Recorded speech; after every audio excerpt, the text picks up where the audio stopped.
What's up, Boxing Land? What's going on? Doing another video on boxing, 2012. Actually, it's my first one. I'm going to talk to you guys about a couple of things. First one being Mayweather versus Cotto. Then I'm going to talk about Pacquiao versus Bradley. I'm going to talk to you about Nonito Donaire and Freddie Roach. And who knows, I may even branch into some other things, but as we all know, May 5th, Cotto versus Mayweather is going down in the MGM in Vegas. And it's pretty good for boxing in terms of excitement and the city of Vegas in terms of money being made. As you know, Floyd's not going to jail when he was supposed to, so that he could fight May 5th. Um, so he found an opponent in Cotto. I kind of saw that happening a while ago. I knew that further down the road that they would fight, just because Mayweather had been in Puerto Rico maybe about a year and a half ago, a year ago, and there were rumors that he had spoken to Cotto while he was there. Um, and I'm sure Al Heyman knew that Cotto's contract would expire a year later. So that was a smart move from Mayweather. I'm sure they spoke and talked about the possibility of facing each other further down the road. Um, Mayweather kind of sidetracked Bob Arum's plan of rematching Cotto with Pacquiao, and I saw that happening. I did another video. If you check my videos, you'll see it under Top Rigged Promotions. And I figured that if Cotto looked good against Margarito, that Bob Arum would try to make a rematch. Just because Arum is very predictable.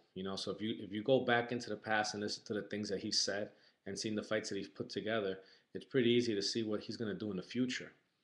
Um, so the Cotto Pacquiao rematch didn't happen because Pacquiao once again wanted to weight drain Cotto. This time wanted to bring Cotto to 147 when Cotto now is a junior middleweight, and Cotto didn't budge. And good for Cotto because he got screwed last time, and not that it would have mattered. I still think he would have lost to Pac, um, but Pacquiao still made him come down 2 pounds. From the welterweight limit of 147, Cotto weighed in 145, and then the diehard Pacquiao fans try to justify that bullshit by saying that Cotto weighed 146 at the weigh-in for the Clottey fight. But I mean, if he came in at 146, that's his thing. But 145 and other pounds, what people fail to realize is a world of a difference to a guy that doesn't have much fat to burn. So that does affect them in a fight. That affects their stamina. But back to Mayweather Cotto. I'm a diehard Mayweather fan, but I can't um, I can't talk up Cotto in terms of being a real threat in this fight. I think Cotto's going to get destroyed by Mayweather. He's going to get destroyed early.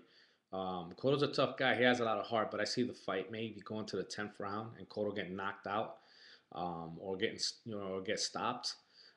I've thought that that Cotto's been washed up since the Margarito fight, the beating that he took in the first fight. I knew he would never be the same fighter.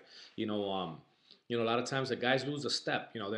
Maybe they don't train the same. Maybe they don't have the same speed. Maybe they don't have the same intensity. They get gun shy. But I think the biggest thing that happens in boxing is that a fighter's spirit gets broken. He no longer has that spirit to fight, and I think that's what happened. That's what happened with Cotto. So ever since then, I mean, we have to look at his resume. Pacquiao destroyed him, you know, um, and if you look at that fight too, his speed wasn't there. I mean, I'm not saying that Cotto's always been a fast guy, but if you look at the Pacquiao fight, you see the way that he was punching. He was super slow. I mean, compared to how he was able to fight before. And you could reference the Margarito fight that happened in December, but you got to look at something too. That Margarito's a super slow guy, so of course Cotto's going to look fast in that fight. So again, back to my point, I think Cotto's been washed up since after that first Margarito fight. I mean, he fought Clottey. He went to hell with Clottey. And we could all argue that maybe it was a draw or that even Clottey may have won that fight. It depends, but at the least I think we could all agree that that fight was a draw. He went and fought Manny, got destroyed. He fought, um, and before he fought Manny, he before Clottey, he actually fought Michael Jennings for a vacant title. Jennings, basically a cab driver, nobody here in the states knew about. Soft guy. He fought Clottey. Some could argue that he lost. He fought Manny, got destroyed. And then after that, we got to look at who he fought. Excuse me, excuse me. I don't even remember this guy's name. Oh, Yuri Foreman, who, by the way, came injured into that fight. Um, he beat him. They extended that fight way longer. I mean, you guys know the bullshit that went on in that fight. So that fight was extended a lot longer than it should have because they threw in the towel. They just wanted Cotto to get a knockout. Um, and then he also fought old ass, super washed up Ricardo Mayorga. And I saw Cotto hesitant in that fight. I saw things that let me know that what he's not there anymore completely. I mean, they're gonna put him in against some older or some softer, washed up guys to make him look better than he is, and his fan base is they're gonna agree with that, coming because they're biased and they love the guy, but he's just not there. So my prediction for the fight, like I think I said before, Cotto's gonna just get destroyed. He's probably gonna get stopped in the 10th round. I think this fight's gonna look a lot like the Mayweather Brucelas fight or the Mayweather Gotti fight. Just the speed is gonna be too much for it's gonna be too much for it's gonna be too much for Cotto. And here's the other thing too. Some of you guys don't know. Um, Cotto naturally is a southpaw, but he fights orthodox. So his money punch is his left hook. He's got a good left, strong left, stiff jab, and he also's got that left hook, and he goes to the body. The problem with that is that Mayweather's going to be able to, pick those shots apart. Shots to the body, he's going to pick the shots up coming to the head, and he's going to counter. So Cotto may try to jab with Mayweather. The problem is when he jabs with him, he's gonna leave himself exposed to a Mayweather overhand, overhand right counter shot, and that's gonna take his jab away. Or Floyd, when Cotto jabs, Floyd could come over top of it and hit him with a hook, and you're gonna see real quick that Cotto's gonna stop using that jab. And if he tries to throw those hooks, he's going to get countered with right hands or he's going to get countered with uppercuts. Now, Cotto still goes into that, what I call almost like those earmuffs, blocking that he does. And he's going to eat uppercuts coming up straight up the middle, the same way that Mayweather did to Brucelas. So it's just a stylistic nightmare for Cotto. I don't think at any point in Cotto's career he would have been able to hang with Mayweather.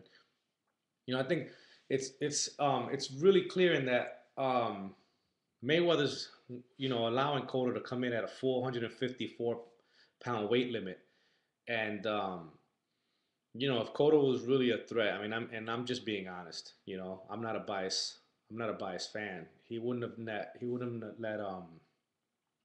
Cotto come in at the 454. He would try to bring him down to a catch weight of 50, but Mayweather didn't do that, and he's gonna fight for the title. So so I don't see Cotto being much of a threat. But you know what? Then again, it is boxing, and one punch, even a lucky punch at that, can change things. And you never know. I mean, you never know either if Mayweather could break a hand in this fight, and Cotto is a tough enough opponent that can give him hell. I mean, a lot of stranger things have happened, guys. And for you that are young and haven't been around the sport that long, these things will happen. It's just like a game of roulette. The probabilities, the numbers will eventually hit. So you never know. I mean, stranger things have happened, and those things can happen. But hey, like I said, you never know. But I see Mayweather uh, ass whooping on Cotto. But you know what? Props to Cotto also for not re-signing with Top Rank and being a free agent. I mean, he's now going to make more money in this fight than he has probably in his last three fights combined. So props to him. He's getting 35% of the revenue split with Mayweather. So props to Cotto. And I'll tell you guys this much. I think Cotto did that also in part because I think he's still pissed off at Bob Arum, and the reason for is that I think Cotto took it personal when Aaron went to the lengths that he did to defend him after he was caught trying to cheat in the Mosley fight. I think after that, Cotto kind of says, you know what, I think this guy may have cheated on me. And the way that Aaron went to stick up for him, I think that really pissed off Cotto. And I also think, what further pissed off Cotto was the fact that Margarito got a big money fight against Pacquiao. And and I think he took offense to that, that this guy was caught cheating, and then he gets a huge fight and makes a huge chunk of money fighting Pacquiao.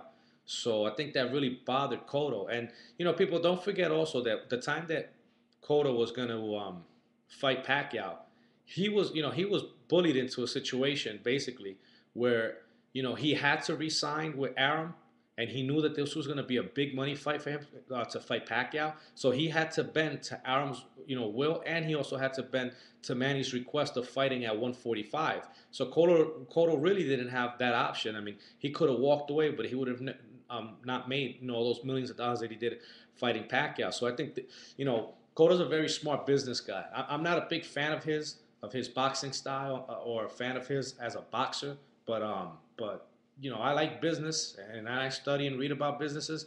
And I think as a businessman, I think he's brilliant. I think he's done very good for him. A lot of people don't know he owns a ton of gas stations in Puerto Rico.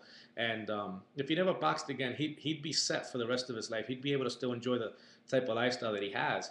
So, good for him for, indirectly telling Arum to go screw himself, and not being an Arum puppet. I wish Manny Pacquiao would do that. But Cotto's going to make some good money in this fight, and then after that, the Pacquiao fight, I'm sure is still going to be on the table. So props to Cotto for that. Now moving on to Pacquiao Bradley, I have to say this: I'm a big Pacquiao hater. If you look at my archives, the videos I've done before, you'll kind of figure that out. Not because I just personally don't like the guy, just because I think that there was a lot of hype associated with him, and he didn't live up to that hype. I don't think he was as good as people try to make him seem. But I have to say this, the Pacquiao-Bradley fight, that's a great fight. And if you look at my videos, I was calling for that fight a couple years ago. And I think it's going to be a really good and exciting fight. And anybody who disagrees, you know what? You're just a straight up Pac hater. I mean, you really hate the guy more than I do, and you just don't want to give him credit for anything. And I'll be the first one to say, if Manny whoops Bradley's ass and knocks him out, I mean, I'll give him all the props in the world, because I don't believe that this is going to be an easy fight at all for either guy. Okay, but Bradley is a stylistic nightmare for Manny, because if you look at what Bradley does, Bradley has a very good jab, and it's underrated. People never talk much about it. Even though he has a short reach, he's kind of like Tyson in the fact that he can time his opponent, and he can get within range to hit you with that jab. He also has a great lead left hook, and he also has a great straight lead right hand. So those are all weapons that we've seen in the past that Manny have struggled with. But he also has the speed. Now, people say, well, Bradley doesn't have that much power. He has enough power that he's hurt opponents in the past. He hurt Peterson. He hurt Abregu in the fight he had at 147 pounds. And he stunned some other opponents. So, it's like I try to tell people when I'm in a gym. I mean, I'll tell a guy, put your hand out, and I'll crack him. And I go, all right, how did that feel? He goes, well, it was a pretty good shot. And I'll tell him, now look away and put your hand up, but don't look. And then I'll hit them when they're not looking. And what happens is I'll ask them, which one was deadlier, do you think? And they'll go, the second one. And I go, why? It's because I didn't expect it. So that's the way that speed works. It doesn't so much have to have a lot of, power and torque behind it. It's just sneakiness. Somebody doesn't see it, doesn't expect it. And, for all the talk of Manny having great footwork, it's not that great because he gets off balance a lot. And that's one thing that Marquez was able to utilize again when they fought the third time. He was able to get Manny, off balance and hurt him and hit him with shots that Manny didn't see because of the speed. See, Marquez was faster than the bigger guys that Manny had fought. So Bradley is going to provide a lot of different challenges for Manny. And I said this also. I mean, credit to Manny. I said that, excuse me, that Manny wasn't the same fighter after the Margarito fight. They try to say, oh, Manny had compassion on Margarito. He let off the gas. I saw something in that fight that says, I think this guy's past prime. He's still good. He's still strong. He's still fast. Still has incredible stamina, but it's just not the same. He lost a step after that fight, and it was obvious in that fight. You can see something dwindling down on him. And and again, props to the guy. I mean, he's had wars with Barrera, Morales, Marquez. He's fought these bigger guys. I mean, he's been around the game for a while now, and he's had some horrible wars. And for him to still be fighting at the level and in the intensity that he has, you have to admire the guy for that. But I think that the result of all those wars and and all those fights, I think it's finally caught up to him. And you know what? When we look at the Marquez fight, you know what? We kind of saw that. We saw that there was something missing. But not to take anything away from Marquez, because we have to remember that Marquez is a 38-year-old guy who came up from lightweight to fight at welterweight. So it balances out for him. All the props in the world to Marquez for what he was able to do to Manny. But I'm just trying to say that Manny's lost a step. And Bradley is a guy who's fresh, who's in his prime, who's coming up, and a guy who's hungry. You know, a lot of you guys don't know that. Sometimes management takes close to a third of a fighter's purse. Your trainer takes 10% of your purse. And then at the tax brackets that these guys are in, because they make all that money, they fall into like 30+%. So, if you look at a guy getting $100,000, I mean, $1 million purse, when it's all said and done, I wouldn't be surprised if what he actually nets is in somewhere in about, I don't know, like, maybe 380, maybe 400 and something $1,000. So when it's all said and done, they also have to pay hospital bills, injuries, all kinds of different expenses that fans have no idea about. So this is good. Bradley just had a kid. He's hungry as hell. I'm sure he wants to have a bigger house. He wants to buy nicer things. He wants to put money away for his kid and his family. So he has everything to gain from this fight. Because even if he loses this fight, you know, he still gets hype, as a result of it, and he gets his name known. And if he fights with heart and he puts it all on the line, it's not gonna matter. Fans are gonna respect that. People are gonna respect that. So Filipinos are gonna respect him for that. They're gonna like him because Bradley is a nice guy. He's a family guy. He's a humble person. So he'll gain Filipino fans. He'll gain Hispanic fans. He'll gain African American fans as well as Anglo fans. So he has nothing to lose from this fight. And Manny has a lot to lose if he loses this fight. His stock goes way down. I read a report that Manny is being made like a Bible ambassador in the Philippines by the Catholic Church, and for that, Manny's talking about possible retirement. That could be true, but I think that what Arum is also doing behind the scenes is he's setting up excuses and reasons in case that Manny does lose. Manny will call a retirement because he's busy. They'll say that they'll try to say that Manny has a lot of things going on. He wants to run for president, yada yada yada.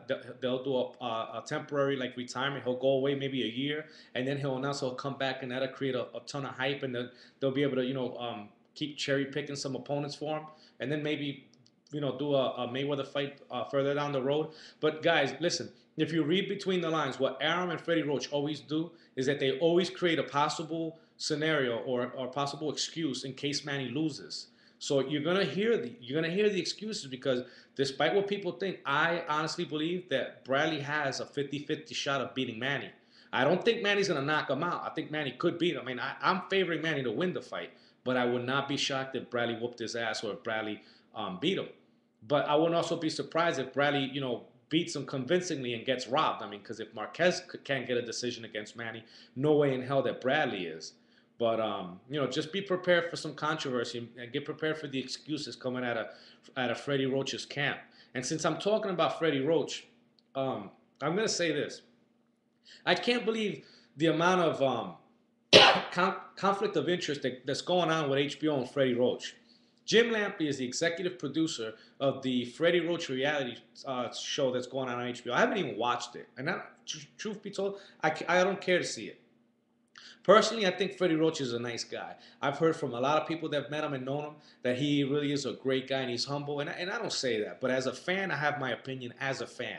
Okay, two separate things, guys.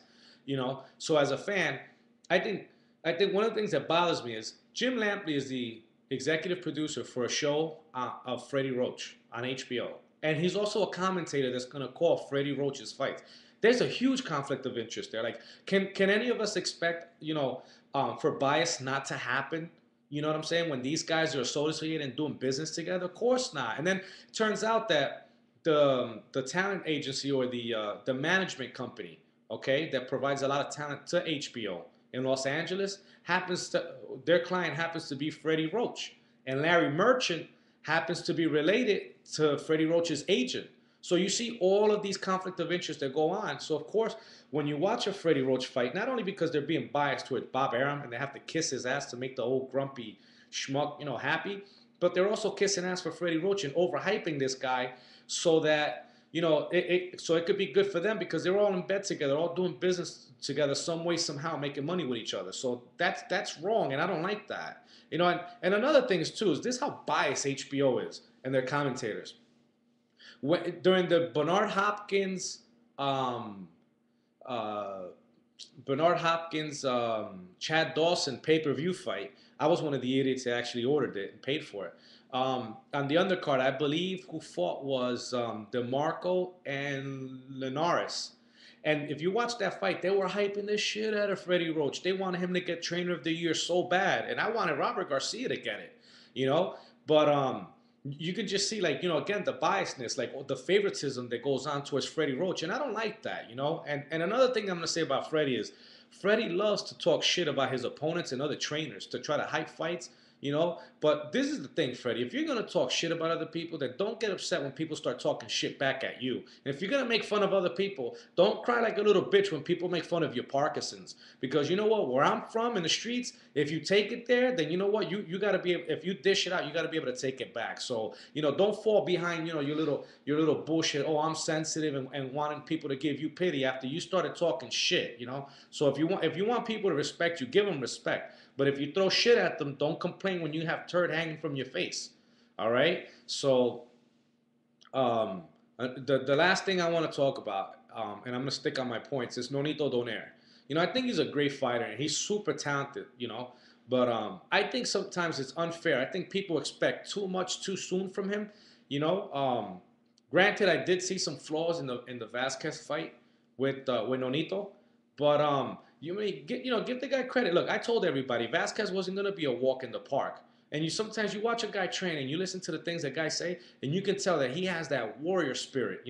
Again, that I was mentioning earlier, he has that spirit that he wasn't going to show up and he wasn't going to lay down. He was going to give it his all, and he was going to refuse to just give up and lose. And that's what Vasquez came in, and he's a bigger opponent. So granted, he came up from 118, he came up to 122 and fought a kid that tough.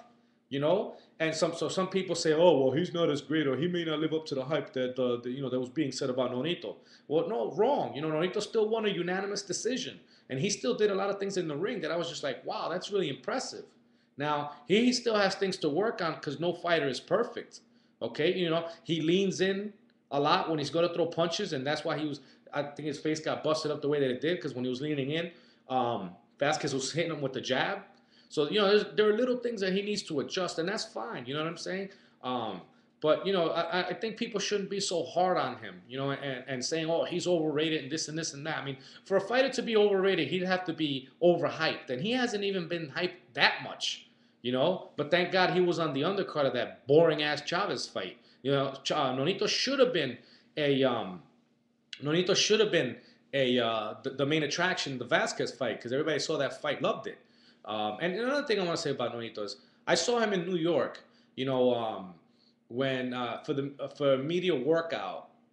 Seen him a couple times, but the last time I saw him was at Gleason's gym, and he had a decent turnout. What I would like to see happen is I like to see Nonito fight in LA, and I like to also see him fight in New York more. I think they can build a huge fan base for him, and if they bring him to New York, I think they could turn a lot of Puerto Rican fans into Nonito Donaire fans. Because Nonito is very charismatic, and he also speaks Spanish, and he also knows how to dance salsa. So I think they could do a crossover appeal to a lot of Hispanics, especially Puerto Ricans, and get them out. And if Arum is smart, what Arum can do is he can create some kind of hype between Nonito Donaire later on facing Juan Manuel Lopez, Juanma. And I think that would be great. I mean, he could kind of feed off the rivalry there and say, will Nonito Donaire, get retribution for what Juanma did to two Filipino fighters, or is there a fighter that can beat Nonito Donaire? Will Juanma get revenge for for what Nonito Donaire did to Vasquez Jr. And they can create a situation like that. And they can build that fight real strong, and it could be at the Garden and do great numbers. You know, so and then that also, if Nonito Donaire were to fight him and beat Juanma, that would propel him, like, up into high levels, maybe even like stardom. So Top Rank, I know you guys probably hate me because I hate you guys. I don't hate Top Rank. I hate Bob Arum. But Bob, this is another idea I'll give you. Like I gave you the Juan Manuel Marquez, Brandon Rios idea for making that fight, and you guys can check my videos, as proof. But I like to see Nonito more in New York, and I think he can get built up um, a lot more. And who knows, maybe further down the road, he could face a very good Puerto Rican fighter who has about 12, 13 fights right now, Orlandito del Valle. And who knows, maybe that can happen. Guys, for those of you who don't know, he's a great Puerto Rican professional fighter. He's fighting I believe his last fight was at 122 pounds. He did fight before at 126. The kid is technically sound. He's fast. He's strong. He does everything right. I think he's going to be a star. He's going to do very, very well. So, again, check out his videos. Request them on Twitter and on Facebook. And that's it. Keep tuned, guys. I'll be putting out more videos this week. Thanks.